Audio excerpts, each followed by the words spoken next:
Bismillah, alhamdulillah, wa salatu wa salam ala rasulillah, amma ba'da. Assalamu alaikum wa rahmatullahi wa barakatuh, hurmatly dostlar. Сабактары сулантабыз жин жана шайтандар аламы. Өтүрүүчү маселебиз жиндерден корголуучу, тосулуучу жолдор, куралдар. Ушул маселеде ошол шайтандардан тосулуучу курал бекем жана күчтүү болуш үчүн аны түптөй турган негизи күчтүү болуш керек. Негиз bu la ilahe illallah kelimesi degenimiz. Ошол kelimesinin teğereginde söz жүрүп жатат. Biz aytıp kettik, la ilahe illallah kelimesinin пайда бериш үчүн, күчүнө кириш үчүн ошол la ilahe illallah kelimesinin шарттарын ишке ашырыш керек деп, шарттарын баарын өттүк. Жана ошондой эле маанилиги өтө чоң болгон дагы бир маселе бар.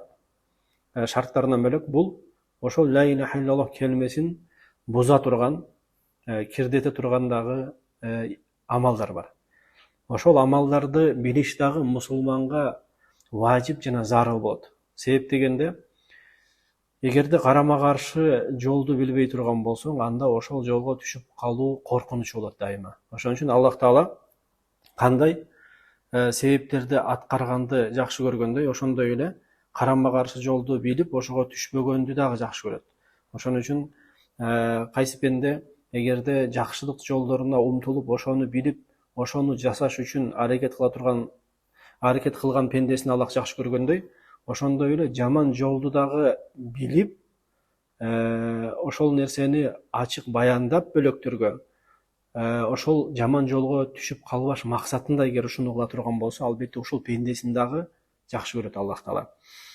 Себеп дегенде, эгерде жаман жолду, карама каршы жолду билбей тура турган болсоң, анда ошол жамандар болгон жолго түшүп калуу коркунуч болот. Ошон үчүн Умар ибн Аль-Хаттаб айткандай, качан жахилия деген динге чейинки ошо динсиз жашоону, мындайча айтканда, билбегендер исламда пайда болгон сайын, көбөйө берген сайын, исламдын жебеси бирден ыдырап кете берет деген. Мындайча айтканда, эгерде кайсы ошол мусулмандардын арасында эгерде карама каршы жолду билбегендер эгерде көбөйүп кете берсе, анда ошол мусулмандар ошол жолго түшүп калуу коркунучу болот деген мааниде айтып атат. Жана ошол мусулмандардын исламы ыдырап кетиши ыктымал деп атат. Ошон үчүн карама каршы жолду, ошол жаман жолду, ошол жолго түшүп калбаш максатында жана бөлөктөргө ошонун жамандыгын баяндап бериш үчүн ошол нерсени билүү, бул дагы макталуучу амалдардан болуп саналат. Ошон үчүн Хузайфа радиаллаху анху айткандай, хадисте келет, ал айтат, пайгамбарыбыздын сахабалары жакшылык тууралуу сурачу эле дейт. Ал эми мен болсо жамандык тууралуу сурачумун дейт пайгамбарыбыздан. Ошол жамандык мага жетип калбаш үчүн дейт. Ошон үчүн жамандыкты, ошол жамандыкты жасаш үчүн билбейт эч убакта, билиш туура эмес болот. Бирок ошол жамандыкка түшүп калбаш үчүн жана ошол жамандыктын жаман экендигин баяндаш үчүн билүү, бул өтө чоң фазилет болот жана бул өтө Аллах Таала жакшы көргөн пенделерден болот албетте. Ошон үчүн ошол маселеде ошол исламды дагы, мындайча айтканда, ла илаха илlalloh келмесин күчүнөн кетире турган,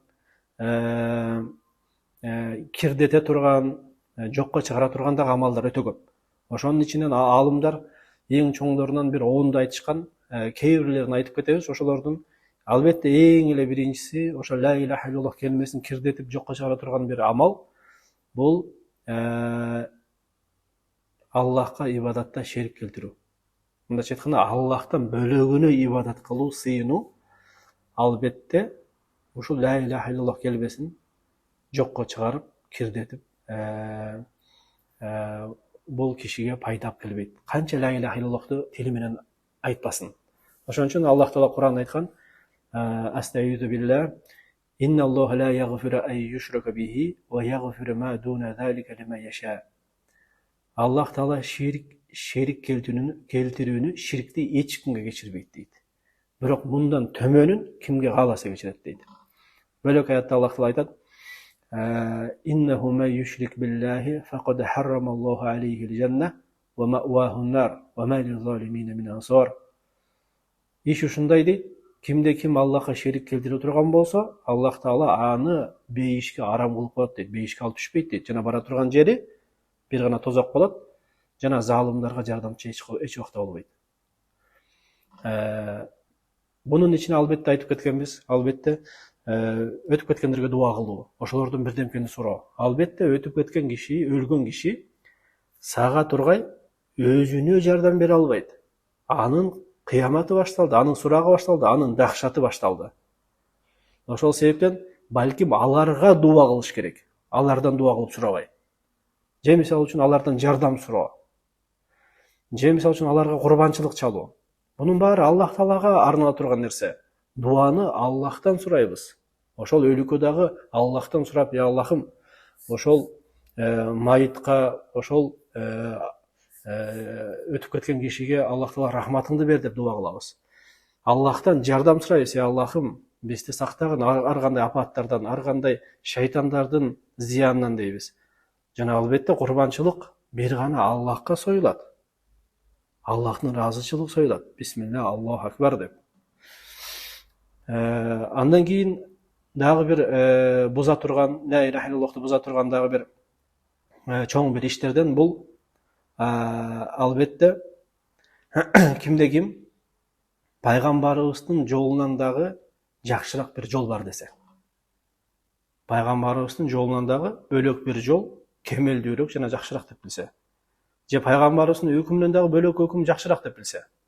Албетте бул дагы ла иляха иллаллахты буза турган нерсе. Ла иляха иллаллахты кирдете турган нерсе. Себептегенде пайгамбарыбыздын жолу эң жакшы жол. Эң жакшы жол. Пайгамбарыбыздын өкүмү эң жакшы өкүм. Себептегенде мусулмандын жашоосунда бир гана пайгамбарыбыздын жолу эң кемелдүү болуп эсептелет.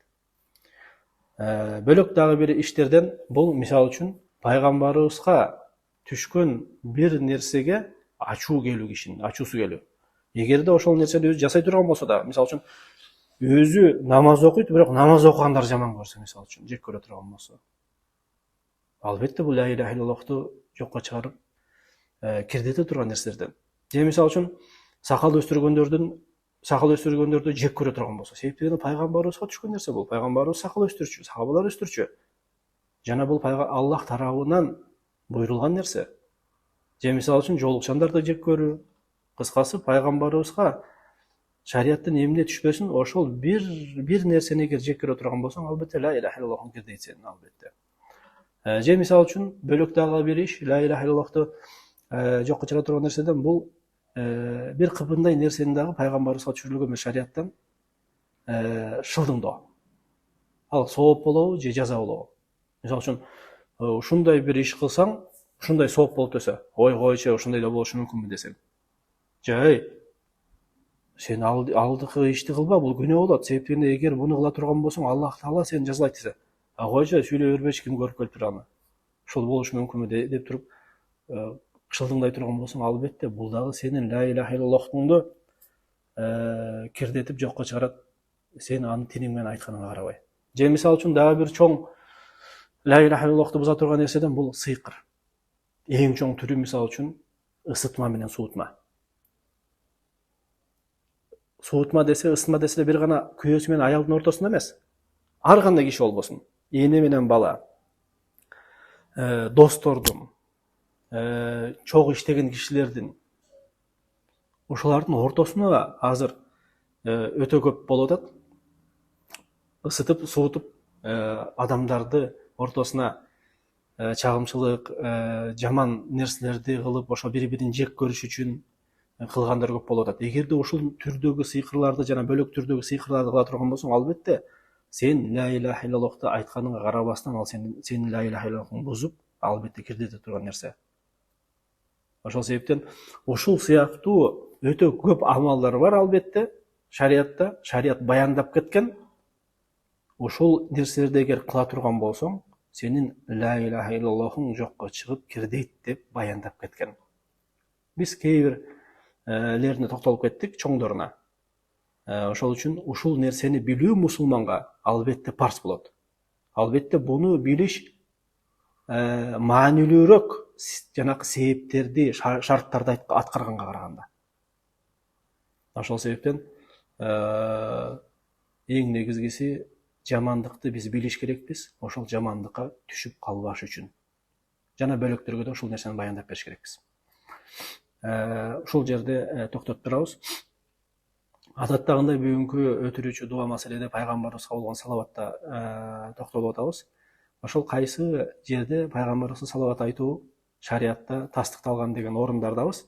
Ошол дагы бир орун, эгерде бирөөлөр чогулуп бир жерде отуруп жана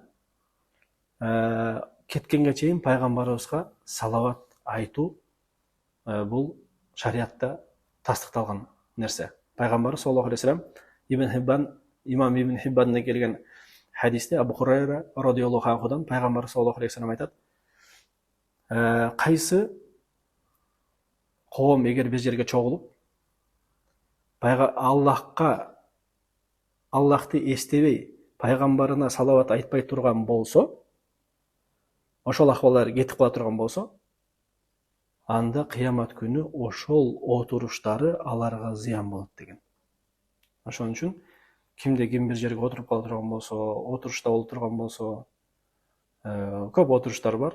Ошол жерде эң негизгиси Аллахты эстеш керек жана пайгамбарына салават айтыш керек.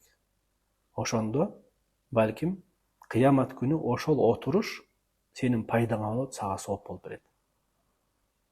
Аллах Таала бизди ла илаха иллаллах келмесинде бекем кылсын жана ар кандай ла илаха иллаллах келмесин буза турган амалдардан бизди алыс кылсын, бизди сактасын. Жана шайтандардын зыянынан, азгырыктарынан, балейлеринен бизди сактасын. Жана ошол сабактарыбызды ихластуу, берекелүү жана дайымдуу кылсын. Субханак Аллахумма ва бихамдика ашхаду ан ла илаха илля анта астагфирука ва атубу илейк. Көрүшкөнчө сак саламатта болуңуздар. Ассаламу алейкум ва рахматуллахи ва баракатуху.